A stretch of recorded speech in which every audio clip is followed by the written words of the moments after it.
মা বোনদের জীবনে সবচাইতে বড় দুঃখ কষ্টের পয়েন্ট হচ্ছে দুইটা। নারীর জীবনের সবচাইতে কষ্টের পয়েন্ট হচ্ছে এই, যখন নারীর জীবনে তার স্বামী খারাপ হয়, এর চাইতে বড় কষ্টের কোনো কারণ তার জীবনে আর হতে পারে না। এটা একজন নারীর জীবনের সবচাইতে দুঃখের চ্যাপ্টার, যার কোনো সলিউশন সে খুঁজে পায় না। একজন নারী সুখী হয় তখন, স্বামী ভালো হয় যখন। শ্বশুর খারাপ হোক ডাজন্ট ম্যাটার, শাশুড়ি খারাপ হোক ডাজন্ট ম্যাটার, ননদ খারাপ হোক ডাজন্ট ম্যাটার, যদি স্বামী ভালো হয়, দিন শেষে একজন নারী মাথা উঁচু করে সমাজের সামনে দাঁড়িয়ে যায়। আর যদি শ্বশুর শাশুড়ি সবাই ভালো হয়, ননদও ভালো, সবাই ভালো, কিন্তু স্বামী গাঁজাখোর, ওই মেয়ে কখনো মাথা উঁচু করে দাঁড়াতে পারে না। কারণ যার স্বামী খারাপ, তার জীবনটা একটা জাহান্নামের টুকরা হয়ে যায়। ঠিক কিনা বলেন? আর আমি দোয়া করি প্রত্যেকটা মা বোনের যে স্বামী রয়েছে, সমস্ত স্বামীকে তুমি হেদায়াত দান করে দাও, না আমিন।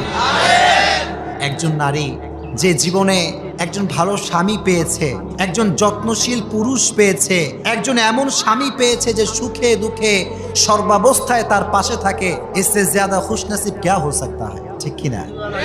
এর চাইতে সৌভাগ্যবানের বিষয়টা আর কি হতে পারে? ওই নারী পৃথিবীর সবচাইতে সৌভাগ্যবতী নারী, যারা স্বামী যত্নশীল পুরুষ। ঠিক কিনা বলে? এরা প্রত্যেকটা মা বোনকে তুমি যত্নশীল স্বামী দান করে দিও, না আমিন। আরে যে স্বামী বাছার ক্ষেত্রে মায়েরা বোনেরা ভুল করে, এর একটা কারণ হচ্ছে টাউট কিছু যুবক, বাটপার টাইপের যুবক আছে না নাই? এরা কি করে জানেন? এরা খালি মিষ্টি মিষ্টি কথা বলে, I love you, I miss you. তো যখন, ঠিক না? তো নারীরা হচ্ছে একটু মানে আবেগী হয় একটু বেশি, মুরব্বীরা ভালো করে বুঝবেন। নারীদেরকে যে একটু পটায় এমনিতেই পটে যায়। তো এখন যে যুবকটা টাউট বাটপার, এর যে মুচকি হাসি আর যে সুন্দর কথা, নারী কয় এর মতো সুন্দর স্বামী তো কোথাও পাওয়া যাবে না। আব্বা কয় প্লিজ যাস না, হ্যাঁ টাউট তুই যাস না। মেয়ে বলে এরে বিয়ে না করলে গলায় ফাঁসি দিয়ে মরে যাবে। ওই যখন বিয়ে করে তখন বোঝে চরিত্রের অবস্থাটা আসলে কি। এটা ঠিক না। মা বোনদেরকে বলবো, কোনো ছেলেকে বিয়ে করার পূর্বে টাকা পয়সা দেখে বিয়ে করেন না, ছেলেটা চরিত্রবান কিনা এটা দেখার দরকার আছে না নাই? আল্লাহ প্রত্যেকটা বোনকে এই কথাগুলো বোঝার তৌফিক দান করুক, না আমিন। তো নারীর জীবনের সবচেয়ে দুঃখের পয়েন্ট হচ্ছে স্বামী যখন খারাপ হয়। কে খারাপ হয়? স্বামী। 2 নম্বর পয়েন্টটা হচ্ছে, একজন নারীর জীবনের সবচেয়ে দুঃখের চ্যাপ্টারটা হচ্ছে এই যে হাজারো নারীর স্বপ্নকে আমরা একটা বাক্য বলে পায়ের নিচে পদপৃষ্ট করে দিয়ে বলে যে এত কিছু করে কি হবে, তুমি তো একজন মেয়ে। কি কথাটা আছে না নাই?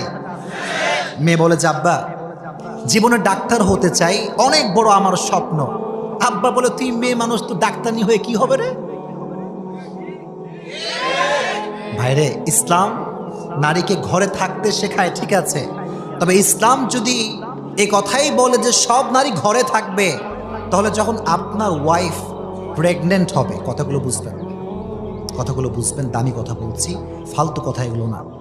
আমি হুজুর, ফর এক্সাম্পল আমার ওয়াইফ প্রেগনেন্ট, আমি যখন কোনো হসপিটালে যাব, যদি সিজার করতে হয় বাই চান্স, একদম সিরিয়াস অবস্থা, ফর এক্সাম্পল বলছি, আমি একজন হুজুর মানুষ, আপনি একজন হুজুর মানুষ, আপনি কি কখনো আপনার স্ত্রীকে গায়রে মাহরাম পুরুষের হাতে তুলে দিতে পারবেন? তখন লাগবে একজন নারী ডাক্তার নিয়ে। ঠিক কিনা বলেন? লজিক সব জায়গায় দিবেন না। নারীদেরও স্বপ্ন পূরণ করার অধিকার একটা আছে না নাই? কোনো নারী যদি স্বপ্ন পূরণ করতে চায় হালালভাবে, ইসলামকে মেনে, আল্লাহর কসম কেউ তাকে বাধা দেওয়ার অধিকার রাখে না। এই জন্য মা বোনদের স্বপ্নের দাম দিবেন। আল্লাহ তাআলা মা বোনদের জীবনে যে কষ্টগুলো আছে, প্রত্যেকটা কষ্ট দুঃখ দূর করে দিয়ে পুরো জীবনটাকে সুখময় করে দিক, পড়া আমিন।